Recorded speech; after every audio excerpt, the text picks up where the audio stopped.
why don't we start with words I can spell as a grown-up? It'd be a much shorter list. Okay, so what's one that you get right every single time? Yeah. Oh, cow. C-A-W. Every time. A 5, 6, 7, 8. Golem Owned, a tropical smoothie. Yeah, yeah, yeah, yeah. Where are my manners? Guys, welcome to Toddlers. Welcome to like the best Playdate ever. This is really fun. I also just have to say, did you read any of these books? Oh yeah. Oh yeah. Which one? Where the wild things are. So good. Classic. Cheers with your Play-Doh. Delicious. I mean, you used to eat it before, right? I still eat it. Yeah. I miss the smell. So what does it bring up for you, that smell? Oh, innocence. Innocence. Yeah, and like, I think of my mom. You think of your I really do. mom. That was like my childhood. I always felt the most safe when I was with my mom. That's disgusting. Well, I mean, this is how the Play-Doh I remember used to come. Am I wrong in saying that every time you guys hang out, it feels like a play date? Yeah, we should call it that. We should call it that. We'll put it in our Google Calendar as Play-Doh. Okay, so that's what I do, and it actually, Really? I'll have I'll have meetings with Emily. I'll have other work meetings, and I'm like, we're having a play date. So cool. It just makes it more fun. You know what I mean? 100,000%. And I think it takes, because at the end of the day, like, we're business partners at this point. I know. It takes the pressure off of the business. Yeah. And like focuses on like, we're gonna hang. Yeah. You know? Totally. Yeah. And like why you're doing the work that you're doing. Okay, so we need. Jonathan, at a recent Playdate, we discussed the way the contract's going to be for the next round. Who is and we just wondered Jonathan? what our budget is. Producer. One of our producers. Shout out to our Thank producer, you, Jonathan. Thank you. Yeah, Love you, actually, though, Jonathan. yeah, a real one. Okay, so Golem. Why can't I say it? Golem. Well, everyone has It's just said it Golem. wrong since the history of time, and it's like really funny because Okay. it is spelled the way that like Golem. it's spelled that way because it is our interpretation of the public domain creature that is often referred to perhaps in Jewish folklore and other mysteries. So in any It's the Jew similarity, in me. It's a golem. It's wrong. Yeah, It's yeah. not. Your ancestors. My ancestor, totally. Okay, so I heard a little bit about the origin, but I just Yeah, a little bit, yeah. need to hear because you actually worked at a tropical smoothie store in did. Florida. Cafe, with whom we have no affiliation. No yet. affiliation. Though they do know of the show. And they should totally be paying for smoothies. Well, I hope that one day we can do a production in the store. partnership, a production in the store, Yeah, even if it's just like a publicity stunt. But yeah, long story short, Okay. I was working at a Tropical Smoothie right after college, in between like from when I was gonna move to New York. You're to, working like, at the store blending smoothies. You're not writing a script. No. I knew I wanted to be an actor. I did not consider myself a writer. I really didn't even. There was nowhere to be found in my mind, and I just needed to kill time because I had like 6 months. I knew I was gonna come up here, and like I was like, let me do a stupid job that is gonna be really flexible. And so I started working at a Tropical Smoothie in Panama City Beach, Florida. Okay. And one Is morning. that the name of the brand? Oh, I think it's just Tropical Smoothie Cafe. Okay. And then, that's Stan. Keep going. So one morning I was just like hating my life because I was working there and it was really early, and I had been like watching Lord of the Rings the night before maybe, and I was just like, what if Gollum worked here with me? And I was like, God, that's so funny. And it's so stupid. I was like, well, what if he sang? Like, what if it was a musical? And I was like laughing hard at this point. And then I was like, what if it was called? You guys don't know each other at this No. Okay. This is the best We're part. getting there. Okay. We're getting there. I was like, what if it was called Golem Owned a Tropical Smoothie? Like he lost it? Like what the hell does that even mean? And I just imagine like him like, you know, like singing some note at the end of a song, like. It was making me cry so hard. It brought me so much happiness. Do you cry when you laugh? Oh, sometimes. In that moment, I probably did. Great, same. Keep going. So- Brought you so much happiness. Brought me so much happiness. Ugh. Yeah, and so I kind of forgot about it after that until I moved to New York City. I booked this cruise contract. I meet Ethan. We're like 3 months into our First impression of each other. 3 or 4. I was the last one to realize you were gay. I remember we were sitting in a hang like 2 weeks in or something, like into the contract, not into the reel on the ship. Not like during the rehearsal process.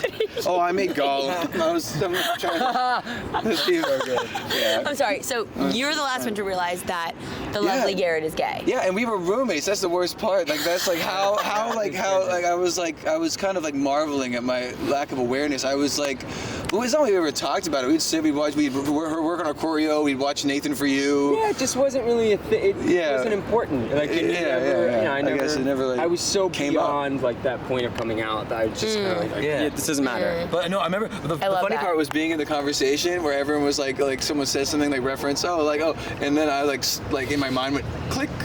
Oh, okay, I'm gonna pretend that I knew the whole time now. That is so funny. Okay, so you're on this, you're on the cruise ship, and you're somehow not getting nauseous and puking your guts up. Like, I will never understand that. I was okay. I think you were okay too with that, right? I was worried for like a week. Yeah. Then like your body, some sort of gets used to it. Sometimes it doesn't. Yeah. Yeah. So we're hanging out, getting pretty drunk on the ship because you have so much time. We like pina coladas. Exactly. You know what I mean? I don't think, but we just did that. Yes, okay, keep going. So we're drinking like Coronas in somebody's cabin, and you brought it up. I'm pretty sure you did. You were like, "Oh, you ever had any ideas for like musicals? Have you ever written anything?" And I was like, "No, but I have this idea for a musical, and it's just the title." And I said the title, and he lost his mind. Like immediately got it. Yeah. It was like I didn't question it. Really didn't like. Didn't ask me like why. It was just kind of like you understood that like the joke was the title, and we sat there and we laughed for like 10 minutes. I want you to take the rest of this. Oh no, but like it's like what is there? The beautiful part of it is what is there to question? It's all there. Golem owned the Tropical Smoothie. He ran a smoothie shop. Everyone loved him, and there's a kid like this kid that's working for him that's trying to figure out like the meaning of his life. Like that's everybody. That is the audience wondering why they came to this. Totally. But the crowd went wild. Yeah, and you know, here's my theory on why they did. I want to hear a little bit more about like cruise ship to New York to actually getting it on a stage and like into production. But like that show, your work is just so authentic. It's so real. That's why it resonates. It doesn't matter that it's this like ridiculous, crazy, silly idea. That's like what makes it stick, I think. And I think it's like a bigger thing about, you could tie it to adulting at large of like, what you just said about the idea when Garrett came to you was like, it was literally just so simple. Like it was all there. It was one sentence. And I think sometimes being a grown-up is a lot more simple than we make it, like honestly. The big responsibilities, but also like the silly shit. Yeah, and that's like, and I remember we said before, like I think maybe like we have the same mission statement. No. With our show and your show. 100%. But I do think your approach to the work is very silly, and if tell me if I'm wrong, but I feel like both of your approach to adulting is to some degree silly. Question mark. Oh yeah, I think for especially like the career path we've chosen to be in, we can't take it too seriously. Like, I can continue. Yeah, I don't know. You got me. I'm like sort of I'm like edging you with this. I'm like sort of like maybe this. Yeah, we're not doing brain surgery. Like, it's not that serious. It can be really serious. I think we take it very seriously. Oh, yeah. But well, that's funny. That's funnier. It's funnier to take it like the bigger. That's what I always liked about it is that the bigger it gets, the funnier it is that it's gotten that far. So like when we're in a business meeting, we're in a boardroom with a puppet. Like that's like. I know. Go ahead. We've already won. I was just gonna say, I heard somebody say this recently, and I was like, oh, that's so smart. Like, a brain surgeon has a bad day. That's a bad day. Like, we have a bad day. We're just messing around with felt puppets. Like, it's not that serious. How did you guys learn to puppeteer? Is that the right term? I guess. Did you sew them? Yeah. I was somewhat of an amateur designer, like ever since high school, and I've always been pretty crafty with my hands. Okay. So it just came up as like a need that for the show. We were like, okay, Golem's a puppet. Like, it was a no-brainer. We were like, yeah, it's a puppet. And then we were like, how is it gonna look? How are we gonna make this? And I was like, I think I can make this. And I sent this guy on our day off to like Target or Michael's to get like this list of Target Miami. All the ship was down. Target Miami. Shout out to Target Miami. Target Miami. Lincoln something. To get like this list of materials, and then I just made it happen. Yeah. And then as the show progressed, we found that like there were more puppets that we needed, and it was just kind of like teaching yourself how to do. This whole thing has been like just us teaching ourselves how to do certain things, you know? Yeah. You've never scored a whole show before. I never scored. No, I never had. I'd done like a cappella arrangements, but I never like scored a full musical, you know? So like that's I think it sounds like there's been a lot of learn by doing, which is also how I learn, and it's easy to get in your head of like, I don't have the credentials for this, I don't know how to do this. Yes, you do. You bring your experience of working at a smoothie shop to the work, and then next thing you know, it's on a big stage. Not overnight, but like it happens. Well, that's the beautiful thing about doing your thing, is that you get to decide what credentials are required to do Golem Owned a Tropical Smoothie, because no one else has done it before. Okay, this question comes to mind too, is like, you know, whether it was working at the smoothie shop, working on the cruise ship, like I'm sure you both. What did she have? The stripes. I don't. Chlamydia? I don't know. I've been there. Is that what it was but like? But actually, what did she have? What did she have? Is that what it was like? She dies at the end, no? Does she? I don't. But like lima. Wait, Did we get that? I have a question. I have a question as relates to this book. Yeah. Are lima beans the same thing as edamame? I don't know, but I love edamame. And I Same. Things like that. Yeah. Have I ever had lima beans? They look good in the poke bowl, like in the picture of the poke bowl. They look good. So those are lima beans. I feel like aren't those lima beans? No, those are edamame. Oh fuck! Come on. Let's start at the very beginning. A very good place to start. Okay, the ADHD is so bad. They're so bad. So you had a It's so bad. Yeah, It's so bad. So the thing is, I forgot my question. I was gonna ask. I'm assuming you both have had some odd jobs. We still have odd jobs. Okay. Yeah, So I actually. We're doing one tonight. We're catering tonight. Oh yeah, baby. We're not catering. We're working for an event planner. Oh, yeah, at, yeah. like this big fundraising event. Yeah. Okay, so that's hot and fun. It's kind of cool. We get to wear suits. Yeah, we're gonna wear suits. That's and we're hot. gonna be like, hi, welcome in. And like walk around like. Wait. Oh, we got headsets today? Yeah. Oh no. Wait, so what's the That's suit? not gonna What, be good. do the hi, welcome in voice again? Hi, welcome. Okay. So here's my question. Last name? Right. What was that again? So Oh, good. you're on the board. Oh, I'm so sorry. I'm so sorry. What is the oddest of odd jobs you've had?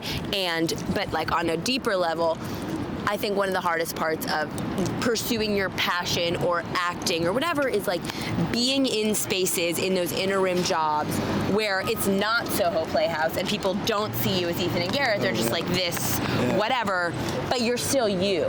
How do you, like, I guess, deal with that? Or like as you were going from smoothie shop to now, or Oregon to now, like, the getting there and not having the work to prove like who you always felt like you are. Do you get what I'm saying? Yeah, that's such a great question.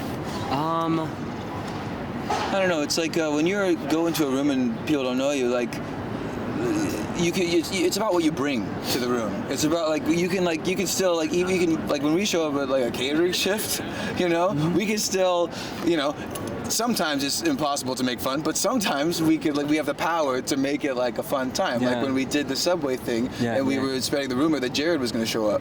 We were at a Subway event, and then the whole time we were just like convincing everybody that Jared from Subway was going to show be up. the keynote speaker. I remember low-key we're getting in trouble by the Subway staff. They're like, you cannot bring his name up. Other people got in trouble. We didn't get in trouble. Did someone talk to you? No, I'm referencing Subway. Well, speaking of getting in trouble, whatever happened to that guy? What happened to Jared? Do you know what he's up to? No. You But don't I know? like Subway. Do Yeah, you me like too. Subway or Jimmy? He lost Do you a guys lot know of weight, Jimmy I heard. John's? I know Jimmy John's. I prefer Subway. I prefer Subway too. Even with all the pedophilia. Oh, that's right. That's what he did. Now I remember. Do kids watch this? I don't. I think I'm gonna do the one on YouTube that says "not for kids." Good. Yeah. Here's actually what I wanted to ask on the note of getting in trouble. Oh, yeah. Is do either of you have a memorable time as a child getting in trouble? At school with your parents, whatever. What happened? I had ADHD pretty bad growing up, or like it wasn't really like diagnosed Drop the plate. as that until I got in college. Right. But yeah, all throughout like my adolescent years in school, I was constantly like getting told to stop doing that thing, stop being so loud. Yeah. I also had some tics in school, like because of ADHD. So like my teacher would have certain kids sit next to me to try to like help me maintain the tics. I don't know. But yeah. What were the? Oh God. This was the worst one. And I think that's why like I have such like a high register in my voice, is because Yeah. So it sounded like this.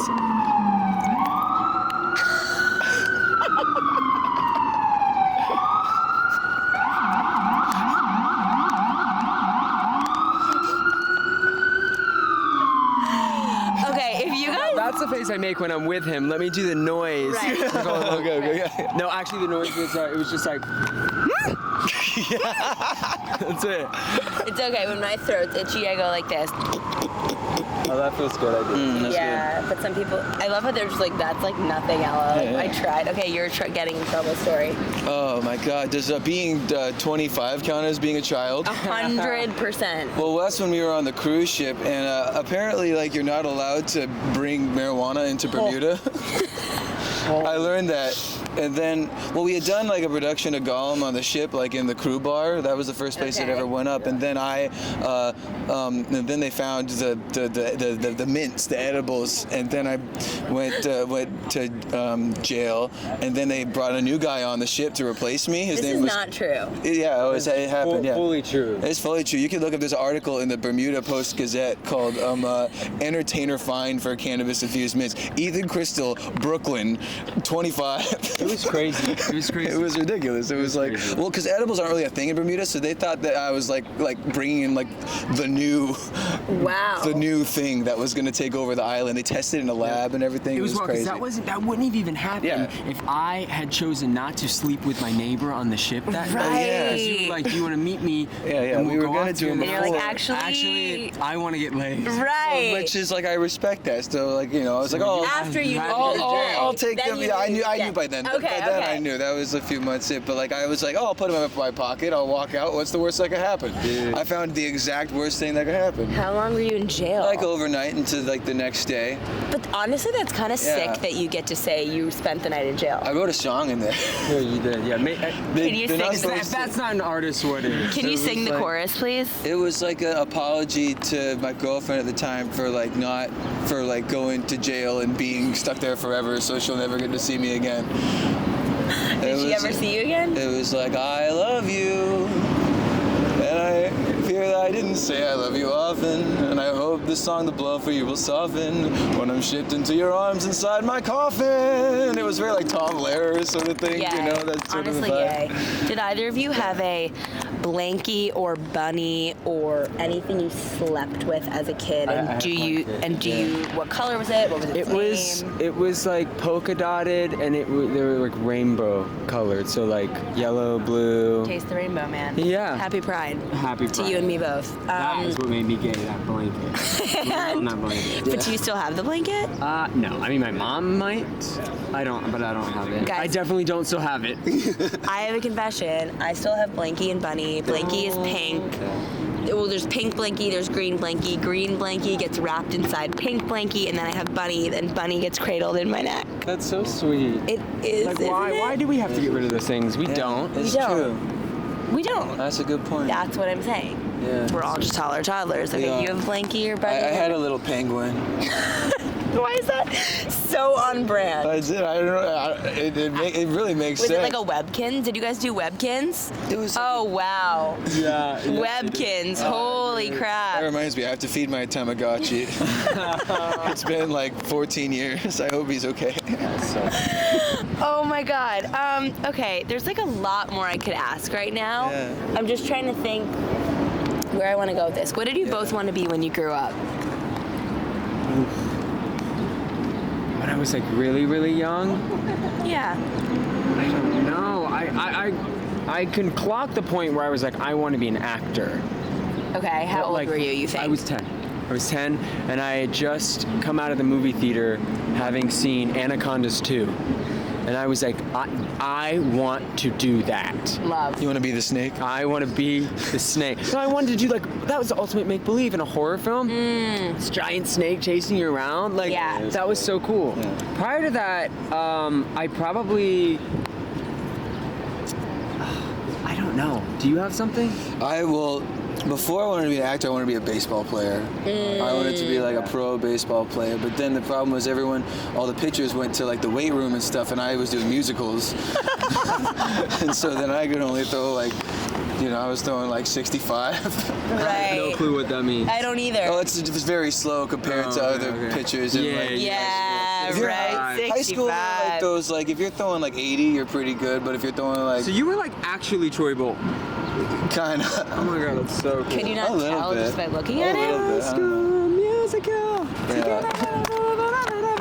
What is a part of adulting that sucks? Taxes. I know. Like having to give away the money that you've worked for to somebody you've never met, I know. never gonna meet, and who knows what they're doing with. Totally. So, and the amount that they take out, I'm like, you can't get ahead. I know. That sucks. That really sucks. Also, just like having to deal with money in general. Yeah. That's kind of like what everyone says, and I kind of agree. is, It's just not sexy. Do you think your show is going to be like the straw in the camel's back of the revolution? Like you talk to people and they all say like money, taxes, people take out too much in taxes, and then suddenly people are going to watch and be like, wow, we're all having the same experience. We should all come together and like not pay our taxes this year. Pretty much, yeah. I pretty much think So that would happen, like hypothetically, that like could happen? hypothetically. Like if you got the message out there, like maybe people won't. Yeah, like I add a really good bug, caption's fine. We're not gonna have to pay our taxes. Like Yeah, that's yeah. how this works. That's kind of the mission. Yeah. You know? Yeah. Okay, well then I'll throw the question back to you. What's a part of adulting that is underratedly amazing? Better than you thought it would be, better than you expected. Didn't imagine it to be so great. Oh, Having sex. That was what I was gonna say, but then I thought of something more eloquent. I mean, I kind of agree. Like actually being able to have adult conversations with your friends and get pretty deep because you have the life experience to go there. Totally. Like the conversations I'm having now with some of my closest friends are very different from the conversations I was having when I was in my 20s. Yeah. Or like when I was like 15, you know? Like friendships, the people you meet in your life right now mean so not much more than the people that you had earlier in your life, but just it's like a different type of connection. Like if I'm getting close to somebody right now, they're checking so many boxes that I have now in my life. Totally. You know what I mean? Because the older you get, the more you understand your purpose. Yeah. And when you know your purpose, you know, like, you feel more grounded in yourself and your beliefs. And, like, no one can decide that for you. The world is crazy and chaotic. It's not going to tell you what to do. You got to figure it out. You got to decide what it all means for you.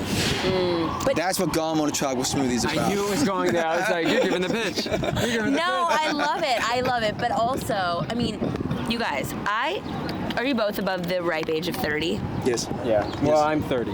Okay, hot. Very important. Equal to or above. Yeah. So I'm actually 24. Oh, wow. And Really? I know I give You'll like learn. I give like 28. Good for you. Thank you. But I think that you're actually not even a person until you're 30. Do you agree or disagree? Like it kind of is what you were just saying, but I just Yeah. think your 20s are like messy and skill building and like trial and error. But I don't know, does it feel better being passing the 30 mark? You feel a lot less confused. Yeah, I mean, like the feelings that I remember I used to have, like, because I used to journal a lot more when I was like, when I just moved here, like 24, and I used to write like a lot more, and I had a lot of free time because I had like all the temp jobs and stuff. Right. And I look back on those, I'm like, this is someone who, like, it's so open-ended, all the ways you can go, and so you can get like kind of overwhelmed in your 20s. Whereas like by the time you like, if you're like, you get to 30, like you're gonna have taken a few steps down one of those paths, you know? Totally. Yeah, it definitely Yeah. feels a little clearer, but like Yeah. there's still lots of moments where I'm like, what am I doing? I know. I mean, like I think Yeah. about our show, like Yeah. we've been on this path for so long. It has been so consistent in the best way that it's like, I hope this is the path, because like I don't know if I have the energy to get off of it and go on a new path. You know what I mean? But I do know it's the path. I Like, know it's the path. do I too. know for it's you fun. guys it's the path. And I've watched your work for 25 minutes. Thanks, man. Come on. It's like, it's that belief Yeah. that like you have in our show is like what we have had in each other since we've started, and that has been like the vehicle that has like taken us all the way, like, and has kept us in it. Because there have been lots of moments where I have been on the side where I'm like, I don't know if I can do this. Likewise for Yeah. him, and we've Yeah, it's always tough. been on the other side where it's like, no. Yeah. You take my hand. Yeah. We're gonna fucking do this. We're going. Like Yeah. this is gonna work. Yeah. And so far it has. Yeah. Guys, Just keeps I'm going. getting emotional a little bit. What would you tell an aspiring creative playwright, actor, anyone that is in the moment of like, I don't know if I can do this? You gotta find your people. You gotta find your people that align with you creatively, and like that passion, that drive, and people that inspire you. You've gotta have a group like that. That was the changing point Yeah. for me when we got off the ship and got back to the city. We had a little group, Yeah. and that group was, everybody was like, we're doing this thing, and it inspired other things and other people to start making stuff. Yeah. That was pivotal. Yeah, for and it's us. so lucky, and a lot of people move here without a group. And Yeah. what you like, and so it comes down to like keeping the channel open for like new Yeah. people, being willing Yeah. to go to like to go to these open mics where like, you know, Yep. like you'll open mics in every genre. You can be in rooms that feel unfriendly. Yeah.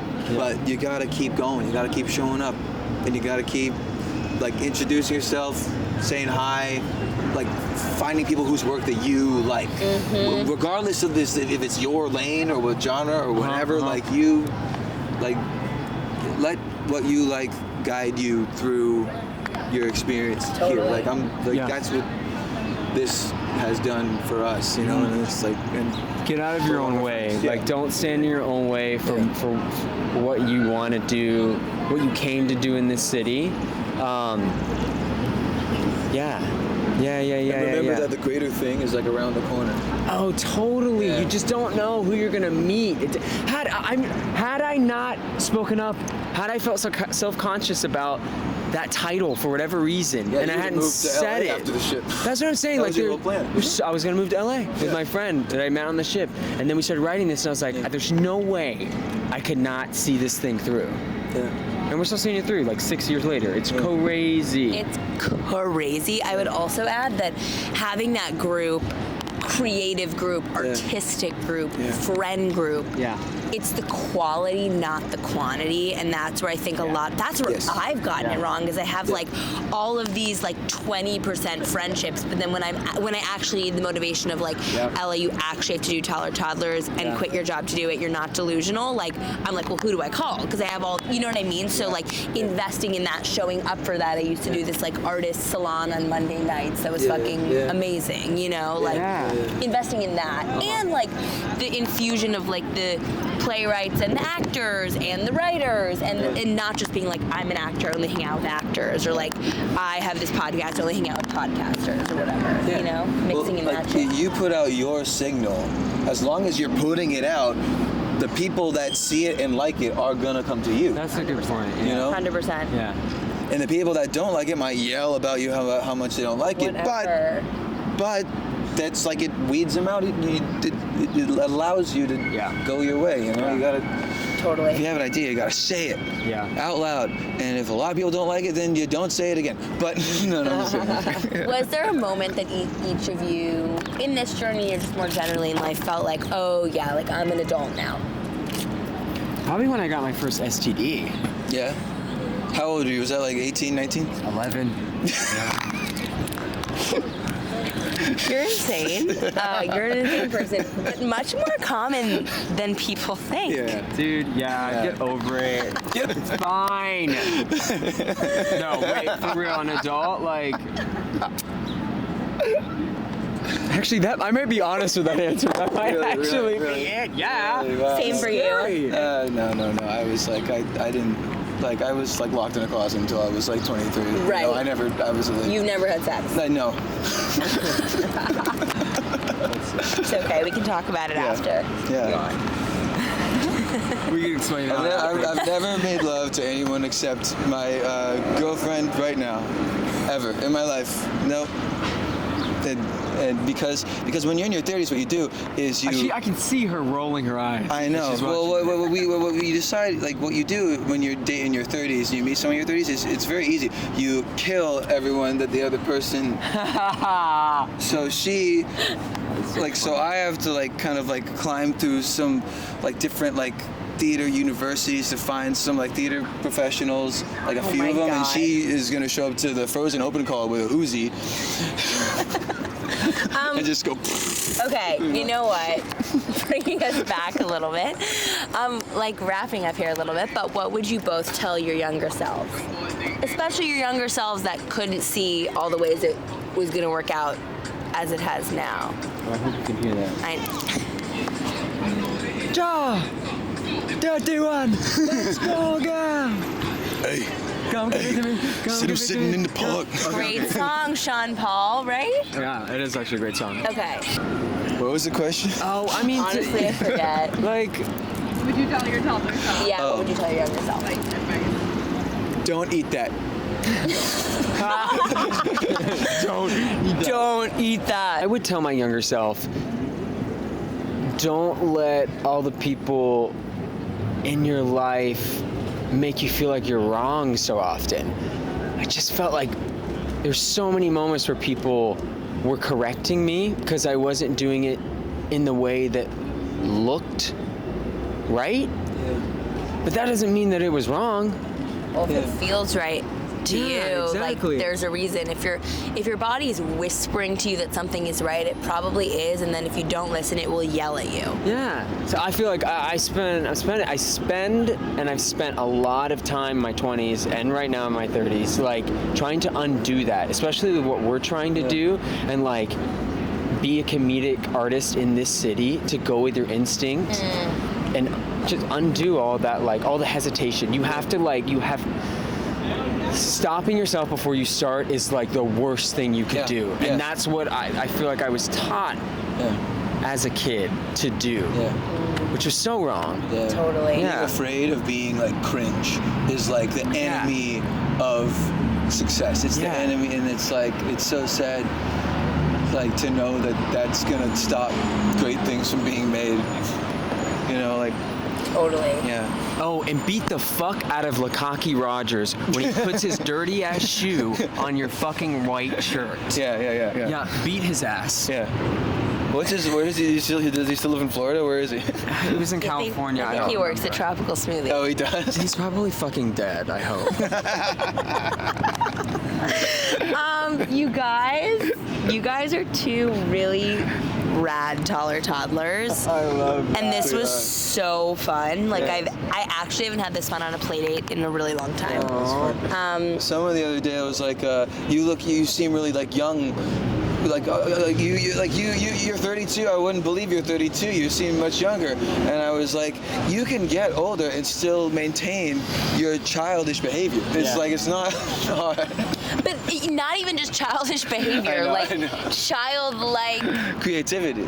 creativity. There was a teacher that said there's a difference between that I had. It was like there's childish behavior and there's childlike creativity. You got to take one with you and then let the other one go. And that is really just the ethos of everything. Yeah. What is this man doing? Do we know? I think that's also a podcast. I think so. Yeah. Yeah. I don't Welcome know. welcome to waterboarding. The podcast. You have to. Well, now that I don't. Bruh. Welcome to Waterboard. He's got his Welcome to- childlike creativity. That is without a doubt for sure. Guys, cheers. It's been so real. Awesome. Thank You guys so are the much. best.